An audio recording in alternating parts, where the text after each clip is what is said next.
When I mentioned earlier on one of the best-loved comedians, and of course there he is, we're lucky enough to have another one with us this evening. He's flown all the way from Los Angeles to be with us tonight. It is, of course, I don't see the appeal myself, but I believe he has fans.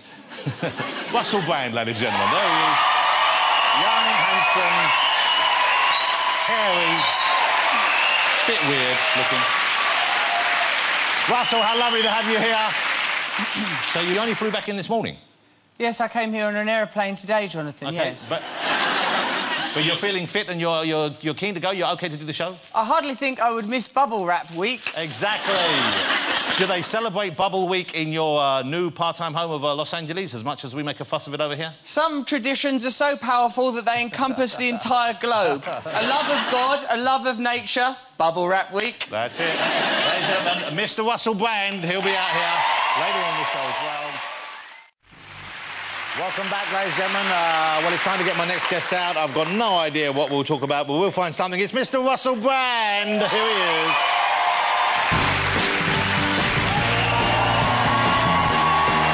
Russell Brand, ladies and gentlemen. Hello, handsome.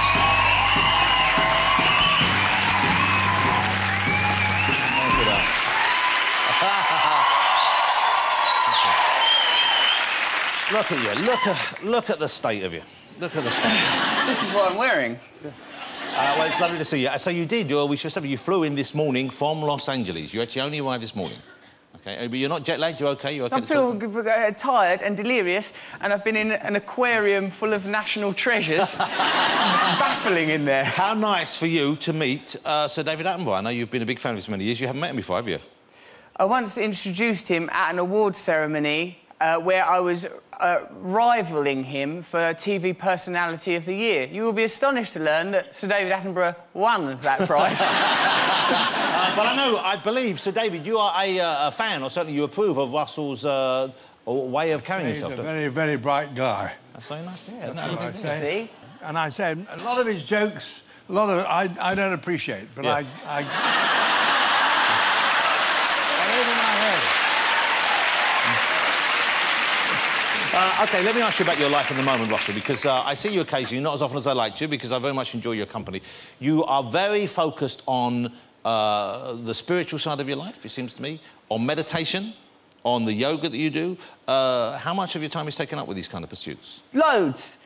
It's an half time-consuming. If you start getting into meditation and yoga, it will devour your day quite easily. How do you know when you're finished? If you're trying to think of nothing and blend with the infinite divinity that encompasses all things, all phenomena, it's difficult to go, oh, enough of that. Yeah.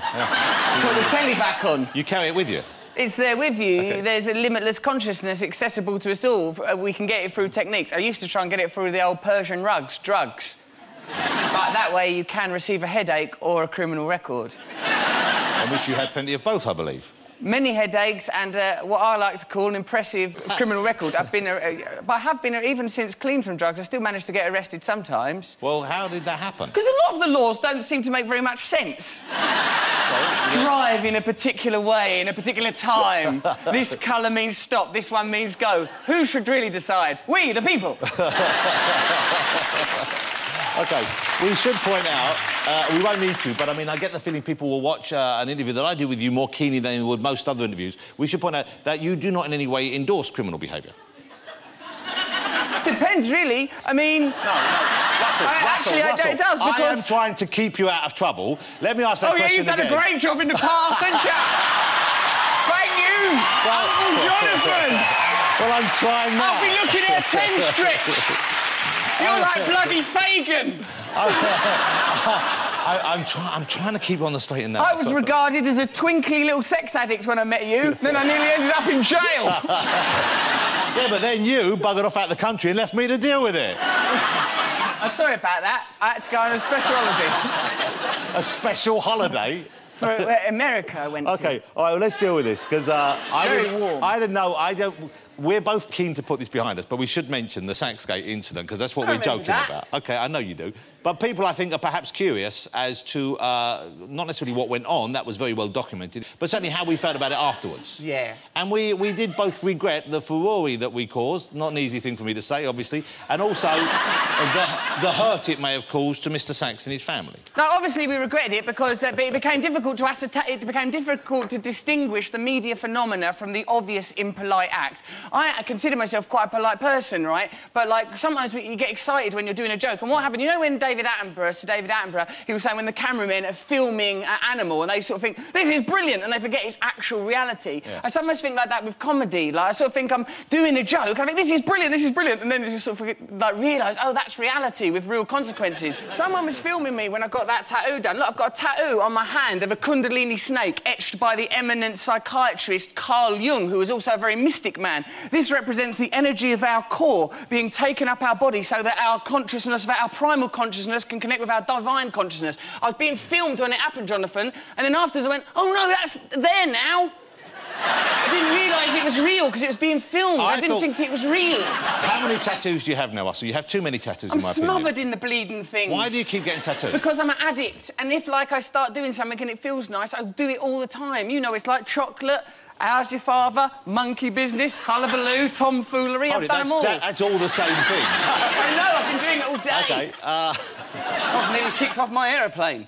How many tattoos do you have now, Russell? All right, I'll show you. I didn't ask you to, so we don't want to see. Please don't encourage him.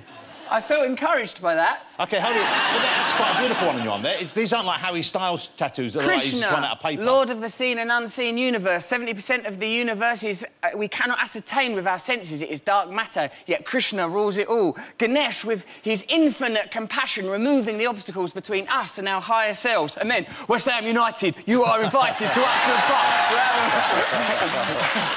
So there's a mixture of the spiritual and the temporal there. Your interest in the spiritual world and the actual world of physical reality. We are flesh, aren't we, Jonathan? We are. How can we escape our primal natures? Now, you are more flesh than most of us, and you do seem to have more trouble escaping your primal nature than others. Or perhaps you just give in to the flow of primality. Sometimes people are so beautiful, what can you do? Do you have that under control, Russell? What, the old sex? Yes. Yeah, I now meditate and do yoga much more than I have physical intercourse because I suppose, really, all desire is the inappropriate substitute for union, for togetherness. We do all want to be together, like Eddie was saying, in our natural state to be... Well, you know, tribal nature is part of humanity, but we want to connect. And sometimes the simplest way to do that is through the old pink winky bridge. But there are more divine ways to do it, which also should be investigated, although they are less humorous. And you have love in your life. I know you have great love for your mother and you have many friends. She's all right, old mum. Yeah, I remember I used to live in her. OK. Then I came out here. Don't know what's next. She's not here tonight, though. Normally she comes along to your appearances. Yeah, she said she just won't take the risk, me and you together. I do want to say, Russell and I, we went through an unusual experience together, and even though we're both a little embarrassed by what we did, that's fair enough. The only really genuinely nice thing that came out for me was the fact that we became very close, and I value you as a friend and I admire you as a human being. Thank you. I'm thrilled you're here, and good luck with that. I know it'll be a huge success. Mr. Russell Brand, ladies and gentlemen. Cheers, gentlemen.